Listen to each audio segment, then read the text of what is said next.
Oh, hey, this is the Samsung Galaxy Z Flip.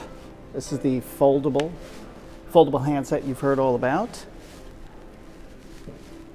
That is a folding Android 10 phone with a glass screen. Now, it's an ultra-thin glass with a polymer on top of it, but this is in fact the first foldable handset with foldable glass in it. Co-developed by Samsung and a partner. They won't tell me who the partner is. Doesn't really matter. What we have here is a screen with glass that can do this. And it can do it 200,000 times. So that's about 100 folds a day over 5 years. After 200,000 times, I don't know what happens. We go into the next plane of existence. When it's unfolded, it's a 6.7-inch display, but I mean, it looks like a regular phone when it's unfolded, so it's kind of like a stealth device. No one would never know that it could do this. On the outside, we have two cameras. We have two 12-megapixel cameras. We have wide and ultra wide. And on the inside, we have a 10-megapixel selfie camera. But those are all pretty standard items, I mean, including the USB-C port on the bottom. Here you also have a little screen.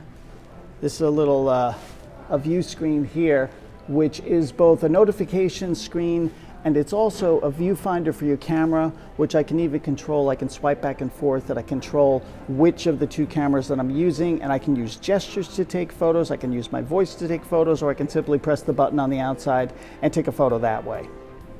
So the screen is pretty impressive. Obviously, it goes all the way edge to edge to an infinity display, and you can only see the slightest, it's hard for you to see from there, but there's the slightest bump here. What's important about the little bump is that compared to the Samsung Galaxy Fold, which is a larger device, this bump is less pronounced. The mechanism is all a little bit tighter. Now, that doesn't mean that this is waterproof or dustproof, because it's not. And Samsung does tell us that you have to be careful with this screen. You know, you don't want to use a stylus, you don't want to use a pen on it, but it's going to hold up to normal wear and tear. I mean, that's what the polymer is on top of the glass to protect that.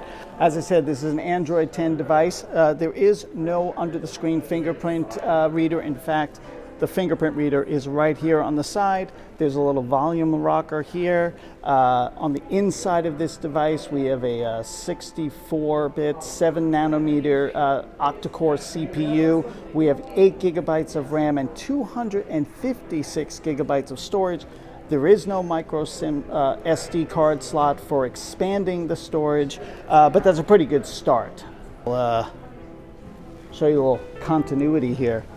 If I start on the outside, and I've got the viewfinder going right there, and you can see it on there, and then I open it, it's still going. So that's called continuity. That's from little bits of business on the outside to continuing the process on the inside. As for operation, you know, when you've got a folding phone, that means it's going to be in your pocket like that. And as you can see, I'm not bad at using a single hand to open and close the device. I think with practice I could get pretty good at this. Back and forth, back and forth. This is going to be a status symbol if you're carrying this around. I mean, people are going to stop and look at you when you do that, or if you do that, I would like to go on the subway and do that right now. I kind of want to use it like that because look how it folds my face, but that's not how you use it. It's like a regular phone. You open it up all the way. That's the right way to do it. When you're done, you close it up. You can still take photos when the device is closed. You still get notifications. As I said, $1,380, which is probably a better price than a lot of people expected. This is a great pocketable form factor, which I think is going to excite a lot of people because, you know, you want to carry a big phone, but you don't want to take a lot of space. And this is really the appeal of foldable devices, that they start this size and they end up this size. So the 6.7-inch screen is 22:9 aspect ratio, which means it is just as tall and thin as you expect. But, you know, the thinness is good because if you have a 6.7-inch screen, you know, you don't want it to be really fat and uncomfortable to hold. And again, when you fold it up, it's basically a square. A really small square. There's going to be 3 colors available: mirror black, mirror purple, mirror gold, but in the US you're not going to be able to get the mirror gold, at least right now, but I'm sure at some point Samsung's going to bring it to America. So obviously I haven't been able to test the device. You know, Samsung Galaxy Z Flip is an exciting new phone, exciting form factor, exciting technology. Remember, that is foldable glass. First time I've ever seen glass folding on a mobile device like this. Could be a game changer. We'll have to see how it does once it gets into reviewers' hands. But it's, again, a refinement of an idea.